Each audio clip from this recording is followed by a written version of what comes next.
মানসিকভাবে এতটাই দুর্বল হয়ে পড়লো যে পরে সে শুধু আফসোস করতে লাগলো যে আমার মেধা এত দুর্বল যে একটা কাক জানে কিভাবে একটা মৃতদেহকে কবরস্থ করতে হয়, দাফন করতে হয়, কিন্তু আমি কাবিল বুঝলাম না কিভাবে কি করতে হয়, দাফন করতে হয়। কি করে দিলেন আল্লাহ তাআলা? দুর্বল করে দিলেন। তার মানে শক্তি অর্জন হয় খোদা ভীতি থেকে, শক্তি অর্জন হয় তাকওয়া থেকে, সচেতনতা তৈরি হয় আল্লাহর ভীতি থেকে, সচেতনতা তৈরি হয় তাকওয়া থেকে। পৃথিবীর কোনো জ্ঞান আপনাকে সচেতন করতে পারবে না, একমাত্র কোরআনের জ্ঞান আর আল্লাহর ভীতি। এই জন্য আমরা বর্তমানে যাদেরকে বলি সচেতন মানুষ, যদি তার ভিতরে কোরআন থাকে, যদি তার ভিতরে তাকওয়া থাকে, তবেই কেবল সে সচেতন ব্যক্তি হতে পারবে। আর নয়তো কোরআন বলে যার ভিতরে তাকওয়া নাই, যার ভিতরে খোদা ভীতি নাই, তার মধ্যে পৃথিবীর সমস্ত গুণ থাকলেও সে কোনোদিন সচেতন মানুষ হতে পারে।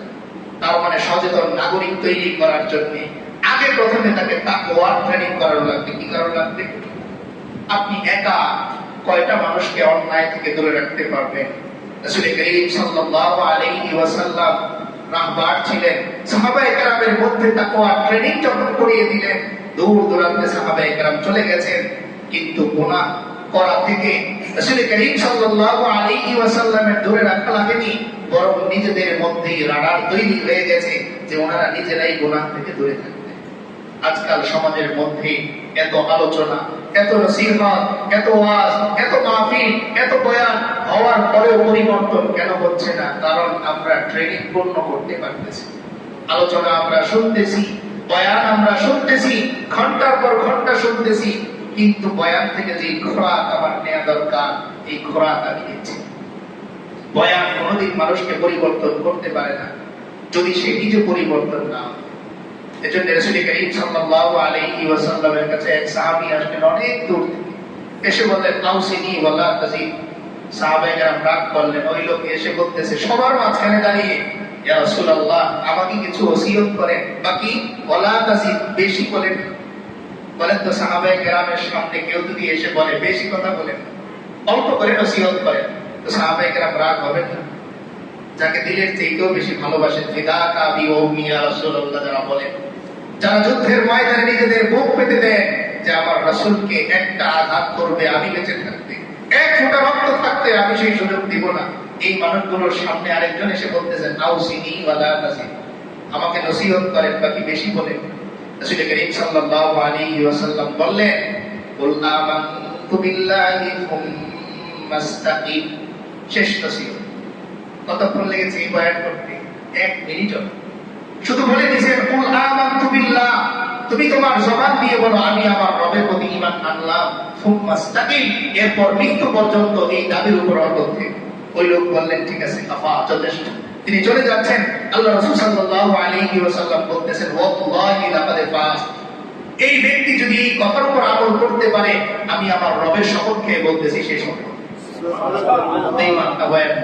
সারাদিন ব্যাপী তাফসীরুল কোরআন মাহফিল না, বছর ব্যাপী মাহফিল না, বরং একটা বাক্য বলে দিলেন, একটা বাক্য কুল আমানতু বিল্লাহ, তুমি বলো আমি মুমিন, আর এরপর মৃত্যু পর্যন্ত অটল থাকো, তোমার জাহান্নামে নেয়ার মতন কিচ্ছু নেই, তুমি জান্নাতে সরাসরি চলে যাবে। শুধু এই একটা কথার উপর আমাদের পরিবর্তন কেন হচ্ছে? 2 ঘন্টা 3 ঘন্টা শুনতেছি, আমি কেন বললাম আমি জানি না, আর আমি কেন শুনলাম আমি জানি না। উদ্দেশ্যহীন আমি বলতেছি, উদ্দেশ্যহীন আমি শুনতেছি। মুমিন কখনো উদ্দেশ্যহীন কাজ করতেই পারে না। আল্লাহ রাসূল সাল্লাল্লাহু আলাইহি ওয়াসাল্লাম বলেন মিন হুসনি ইসলামিল মারই তারকুহু মা লা ইয়ানি। একজন ব্যক্তির ইসলামের সৌন্দর্য হচ্ছে এই যে সে অনর্থক জিনিস ছেড়ে দেয়, অনর্থক জিনিস ছেড়ে দেয়। আমার কোনো কাজ যেন উদ্দেশ্যহীন না হয়, বাস আমি কোরবানি করলাম কেন করতে হবে এমন যেন না হয়। এই কোরবানি করার সময় যখন পশুর গলার মধ্যে ছুরিটা রাখতেছে, আমি দাঁড়িয়ে দেখি যে আমি আমার মনের ভিতরের পশুত্বের মধ্যেও ছুরিটা রাখলাম। তিনি আল্লাহু আকবার বলে পশু কোরবানি করলেন, আমিও আল্লাহু আকবার বলে আমার ভিতরের পশুত্বটা কোরবানি করে দিই। এই পশুটা জবাইয়ের পরে, কোরবানির পরে ও কথা বলে, নড়াচড়া করে কিছুক্ষণ, শেষ। এরপরে আমি যেইভাবে ওরে চালাই, যেইভাবে এই কষাই চালাচ্ছে সে সেভাবেই চলতেছে। ঠিক তেমনি আমিও দাঁড়িয়ে দাঁড়িয়ে যখন আমার ভেতরের পশুত্বটা কোরবানি করে দিলাম, এরপর থেকে আমি আমার মর্জি অনুযায়ী চলবো না। আমার রব আমারে যেইভাবে চালান, আমার শরীয়ত আমারে যেইভাবে চালায়, আমার দিন আমাকে যেইভাবে চালায়, আমি ওইভাবেই চলবো। এটাই ছিল উদ্দেশ্য। এই জন্য জবাইয়ের সময় আমরা সামনে থাকবো, উপরে থাকবো না, সামনে থাকবো, দেখবো যে একটা পশু কোরবানি করার পর তার মধ্যে কি কি পরিবর্তন আসে। দেখেন একটা গরু কি সুন্দর দাঁড়িয়েছিল, এটাই যখন নাকি জবাইয়ের মাধ্যমে প্রসেসিং হচ্ছে, এই ঘন্টা দিনের পরে পাতিলের মধ্যে কি সুন্দর রান্না হয়ে আসছে। যখন আপনি নিজেকে উৎসর্গ করবেন, তখন অবশ্যই এর পরবর্তী ফলাফল অনেক বেশি। ইনভেস্ট করার সময় বোঝা যায় না, লভ্যাংশ যখন আসা শুরু করে তখন বোঝা যায়। 5 জনে মিলে 1 লাখ টাকা করে দিয়ে একটা ব্যবসা শুরু করবেন, দেখবেন সব দিকে কাউকে পাওয়া যাবে না ইনভেস্ট করার মতো, এত টাকা নেই। কিন্তু যখনই বছর খানেক পরে আপনাদের এক একজনের লাভ আসা শুরু করবে 1 লাখ করে, তখন দেখবেন ইনভেস্ট করার মতো হাজারো মানুষ দাঁড়িয়ে যাবে। এজন্য আল্লাহ তাআলা কুরবানিকে ওয়াজিব করেছেন আমার জন্য, আমার জন্য, আমার লাভের জন্য। আল্লাহ কি দরকার? আল্লাহ তো বলেই দিয়েছেন, লা ইয়ানালাল্লাহু লুহুমুহা, রক্ত আমার না, রক্ত জমিনে ওয়ালা দিমাউহা, প্রথমে লুহুমুহা, লাহমুল গোশত, গোশত তুমি খাও, রক্ত জমিনে খায়, পুকুরে খায়, বিভিন্ন জিনিস। আমার লাভ কি? আল্লাহ বলতেছেন আমার লাভ হলো তুমি পরিবর্তন হবা। ওয়ালা ইয়ানালুহু তাকওয়া মিনকুম, গোশত তুমি খাবা, রক্ত তুমি ভোগ করবা, বাকি তুমি আমার জন্য তোমার দিলটাকে উৎসর্গ করে দিবা, যেমন নাকি তোমার গরুটা তোমার জন্য উৎসর্গ করে দিয়েছে। দেখেন একটা গরুকে যদি আল্লাহ তাআলা মেধা দিতেন, মেধা যদি দিতেন, 20 জনে মিলে একটা গরু ফেলানো সম্ভব? বলেন সম্ভব? চিন্তা করবেন, আপনি যে বড় একটা গরু কিনে এনেছেন 1 লাখ টাকা 2 লাখ টাকা দিয়ে, আপনার যেরকম মেধা কাজ করে, যে ওরে একজন মাথায় হাত বোলাচ্ছে, আরেকজনের পিছনের পাটা বেঁধে ফেলছে, ওরে যদি আল্লাহ তাআলা মেধা দিতেন, তাহলে আপনার ঘাস দেওয়ার সিস্টেম দেখেই ও বুঝতো যে এখন আমার ফেলানো হবে। এই ছোট্ট দড়ি দিয়ে ওরে কোনোদিন বেঁধে রাখা যায় না। আসলে কিন্তু গরু জানে ও যে কোরবানি হয়ে যাবে, এটা জানে না গরু, জানে ও, কিন্তু ওর রব ওরে বলেছে তুমি আমার বান্দার জন্য কোরবান হবে। তাই গরু বোঝার পরে ওটা বোঝার মতো চুপচাপ দাঁড়িয়ে। পাশের ছাগলটা যখন জবাই হচ্ছে, পাশের ছাগলটা ঘাস খাচ্ছে, ও বুঝতেছে, কিন্তু আপনারে বুঝতে দিতেছে না, ও যে বুঝতেছে, ও বোঝে। কিভাবে বললাম এই কথা? আল্লাহ বলতেছেন কোরআনে, ওয়া ইন মিন শাইইন ইল্লা ইউসাব্বিহু বিহামদিহি ওয়ালাকিন লা তাফকাহুনা তাসবিহাহুম। আল্লাহ বলতেছেন বান্দা তুমি দেখো একটা কুকুর ঘেউ ঘেউ করে, তুমি দেখতেছো ঘেউ ঘেউ করে, ও আমার তাসবিহ জপতেছে, কি জপতেছে? তাসবিহ জপতেছে। তো যেই জিনিস আল্লাহ তাসবিহ পড়া বোঝে, ওই জিনিস আমার আচরণ বোঝেন, বোঝে। কিন্তু আল্লাহ তাআলা ওই অর্ডার দিয়েছেন যে তোমারে আমি বানিয়েছি আমার বান্দার জন্য, তাই ও বোঝার পরেও চুপচাপ দাঁড়িয়ে থাকে। আপনি ফেরাচ্ছেন, জবাই করতেছেন, ও সংকোচ ছাড়াই মেনে নিচ্ছে। এরপরও যেহেতু ওর ভিতরে তো আত্মা আছে, তাই জোর খাটাবি, এতটুকু জোর খাটাবি বাঁচার জন্য, এটা সবার মধ্যেই থাকে। কিন্তু আফসোস হলো এই যে 20টা 30টা যারা আমরা 30 বছর 40 বছর ধরে কোরবানি করি, অন্তত আমারই হাত দিয়ে 40টা পশু কোরবানি হয়েছে, কিন্তু একটা পশু এখন কোরবানি হয় না, সেটা আমি।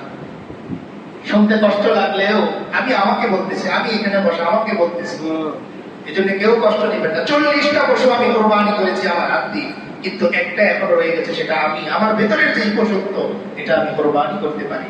এটা যদি কোরবানি হয়ে যায়, তো অন্য কোরবানির প্রয়োজনই পড়বে না। দেখেন হযরত ইব্রাহিম আলাইহিস সালামের কি সন্তান কোরবানি করা লেগেছে? আমরা সবাই জানি ইতিহাস, ছুরি চলেছে, চলে নাই কেন? আল্লাহ যেটা চেয়েছিলেন যে ইব্রাহিমের ভেতরে সন্তানের প্রতি ভালোবাসার যে পশুত্ব তৈরি হয়েছে, এটা আল্লাহ তাআলা পরীক্ষা করে নির্দেশ করে দিলেন।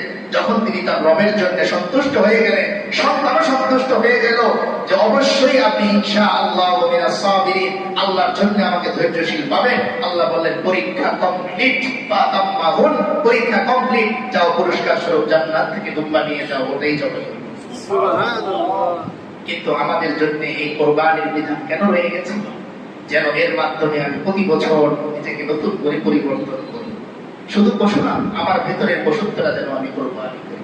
3 নম্বরে যে নিয়তের কথা আমরা বলতেছিলাম, যে আমার নিয়ত হবে একমাত্র আমার রবের সন্তুষ্টি। আমার নিয়ত কি? একমাত্র আমার রবের সন্তুষ্টি। এখান থেকে হাজারো মাসআলা আমার সামনে আসবে। আমি এখন জিজ্ঞেস করতে পারি আমি কার সাথে কোরবানি দেব? প্রশ্ন। আচ্ছা বলেন তো, উদাহরণস্বরূপ আপনি অনেক সময় আমরা দুধ কিনি না, যে কোনো জায়গা থেকেই কিনি না, আগে কিনে খোঁজ নেই যে কে এমন আছে যে লোকটা ভালো, এর সাথে পানি মিক্স করে না, এর সাথে কোনো অন্য জিনিস মিক্স করে না, এরকম খোঁজ নেই না। তো কোরবানি করার সময়ও এটা যেহেতু আমি আমার রবের সন্তুষ্টির জন্য করতেছি। আরো একটু বোঝার জন্য একটু বাহিরে যাই। আমি কথার কথা একজন বিশাল শিল্পপতির বাসায় একটা গিফট পাঠাবো। এখন আমি আতরের দোকানেই গেলাম, সিম্পল একটা উদাহরণ দিচ্ছি, আতরের দোকানে গেলাম, গিয়ে 40 টাকা দিয়ে একটা আতর টনিকের বানাবো। ওই দোকানদারকে জিজ্ঞেস করবো, তোমার দোকানে সবচেয়ে হাই লেভেলের র‍্যাঙ্ক করা যে আতরটা আছে, এই আতরটা দাও, কারণ এটা বড় শিল্পপতির বাসায় যাবে। তাই এবার আপনি নিজেকে প্রশ্ন করেন তো, যিনি আহকামুল হাকিমিন, রব্বুল আলামিন, বিশ্ব জগতের খালেক যিনি, তাদের যিনি, সমস্ত সৃষ্টির ক্ষমতা যার কাছে, তার কাছে আপনি হাদিয়া পাঠাবেন, তো 40 টাকা দিয়ে নেবেন, যার থেকে ইচ্ছা নিয়ে নেবেন না। আপনি যাচাই করেন আমার পার্টনার যিনি হবেন তিনিও মুত্তাকি কিনা। কিভাবে যাচাই করবেন? আপনি প্রশ্ন করতে পারেন, আমি তো তার মনের খবর জানি না। এই মনের খবর আপনাকে যারা অধিকার আল্লাহ দেননি, আপনি তার বাহ্যিকটা দেখেন যে এই মানুষটাকে দেখলে আমার মনের মধ্যে ধর্মীয় বিষয়ে শান্তি লাগে কিনা। কোন বিষয়ে? ধর্মীয় বিষয়ে, দিনের বিষয়ে। দিনের বিষয়ের জন্য রিকশাওয়ালাকেও বৃষ্টির সময় দেখলে শান্তি লাগে। বৃষ্টি হচ্ছে, আপনি যেতে পারতেছেন না, ছাতা নাই, একটা রিকশাওয়ালা, তার কাছে একটা কাগজ আছে, তারা দেখলে আপনার শান্তি লাগবে। এই শান্তি না, বরং ধর্মীয় বিষয়ে যেই মানুষটার দিকে তাকালে আপনার মনের মধ্যে শান্তি আসে, ইতমিনান আসে, আপনার কোরবানির পার্টনার যেন ওই ব্যক্তিটা হয়। সুতরাং আমি যেন আরেকজনের পার্টনার হতে পারি, আরেকজন মুত্তাকি ব্যক্তি, তাই আমারও এই ট্রেনিং করা লাগে। এজন্য দেখবেন পোশাক যখন মিলে যায়, যে কোনো ফোর্সের যে ভাইয়েরা আছে, দেখবেন রিকশাওয়ালারাও 10 জন 12 জন একসাথে থাকলে আপনি একজনের সাথে তর্ক করতেছেন, সুযোগ বুঝে এই 9 জন পক্ষ নেবে। কেন? কারণ পেশায় তারা এক। পেশায় তারা কি এক? আজকে আমাদের মুসলমানদের মধ্যে এই যে বিভেদ, ভাগাভাগি, ছিন্ন বিচ্ছিন্ন কেন? কারণ আমরা এখনো পোশাকে এক হতে পারিনি। কোন পোশাক? বাহ্যিক পোশাক না, মনের পোশাক। কোন পোশাক? মনের পোশাক, যেটাকে আল্লাহ তাআলা বলেছেন লিবাসুত তাকওয়া, তাকওয়ার পোশাক। এবার বলেন তো, তাকওয়া কি মনের না শরীরে? তাকওয়া মনের। তাই এই পোশাকটাও মনের পোশাক। মনের পোশাকের দিক দিয়ে যদি আমরা মুসলমানরা এক হয়ে যাই, তো পোশাক ভিন্ন হলেও আমাদেরকে পৃথিবীর কেউ আলাদা করতে পারবে। আজকাল তো দেখা যায় এরকম যে কোরবানির পশুটা ফেলাবে আরেকজনের বাসার সামনে, সে অনুমতি দিচ্ছেন ওইখানে নিয়ে ফেলা, অথচ আমার না তার সহযোগিতা করা উচিত। আল্লাহ বলতেছে তুমি একদিকে মুত্তাকি হও, অন্যদিকে যেই ব্যক্তিরা মুত্তাকি হওয়ার ট্রেনিং করতেছে তারা সাহায্য করো, তার ভালো কাজে সাহায্য করো। সে নামাজের বিছানা আনে নাই, যায় নামাজ এনেছে, তো হাত করে দুইজনে মিলে নামাজ পড়ো। সে সেজদা দিবে, যা সওয়াব, তুমি যায় নামাজ দিয়ে কি সওয়াব পাচ্ছ। আল্লাহ তাআলা এত বেশি ফজিলত করেছে। আদ-দাল্লু আলাল খাইরি কাফাইলিহি। আমি আমার বাড়ির সামনে একজন কুরবানি করতেছে, আরে এক গ্লাস শরবত খাওয়াবো, তো সে কুরবানি করে যা সওয়াব পাচ্ছে, এই এক গ্লাস পানির বিনিময়ে আল্লাহ তাআলা ওই সওয়াব আমাকে দিয়ে। সুবহানাল্লাহ। একজন আরেকজনের প্রতি কল্যাণকামী হতে হবে। মুমিন সর্বদা অন্যের কল্যাণকামী হয়। আমি নামাজে যাচ্ছি, তো আরেক ভাইকে বলি, তো সে আসুক বা না আসুক, যে ভাই চলেন নামাজে যাই, সে আসুক বা না আসুক, আমি আমার সব পুরোটা পেয়ে যাবো। এই লোক মসজিদে এসে নামাজ পড়লে যা সব হতো, আমি শুধুমাত্র তাকে এতটুকু বললাম যে ভাই চলেন মসজিদে যাই, সময় হয়ে গেছে, সে না আসলে ওই পরিমাণ সব আল্লাহ তাআলা আমাকে দিয়ে দিবেন। কোরবানির সময় এসেছে, আমি আমার প্রতিবেশীকে স্মরণ করিয়ে দিই, ভাই এবার কোরবানি দিবেন না, শুধুমাত্র স্মরণ করিয়ে দেওয়ার কারণে আমি আল্লাহ শপথ করে বলতেছি, সে কোরবানি দিলে যেই সওয়াব হতো, আপনারও একই সওয়াব আল্লাহ তাআলা দিয়েছেন। তো এই সওয়াব থেকে কেন আমি বঞ্চিত হব? আমি একটা ভালো দোকান থেকে জিনিস কেনার পর তো প্রচার করি যে আমি 5 কেজি আম এনেছিলাম অমুক দোকান থেকে, খুবই ভালো, প্রচার করি। তো আমি তো কোরবানির ক্ষেত্রে আমি প্রচার করবো না কেন? আমি আমার পার্টনারকে বলি যে ভাই আপনার এই জিনিসটা অসুবিধা, একান্তে আলাদা করে মহব্বত ভালোবাসা নিয়ে আমি বলি। দেখেন একটা পয়েন্ট আমরা মনে রাখবো, আমরা অনেক সময় দাওয়াত দেওয়ার ক্ষেত্রে হিকমত অবলম্বন করি। বাস একটা ছেলে নামাজ পড়তেছে না, ডাক দিলাম সবার সামনে, বলতেছে এই তুমি নামাজ পড়ো না কেন, তুমি মুসলমান আছো, এটা দাওয়াত দেওয়ার সিস্টেম না। আল্লাহ রাসূল সাল্লাল্লাহু আলাইহি ওয়াসাল্লামকে আল্লাহ শিখাচ্ছেন উদউ ইলা সাবিলি রাব্বিকা বিল হিকমা ওয়াল মাউইযাতিল হাসানাহ।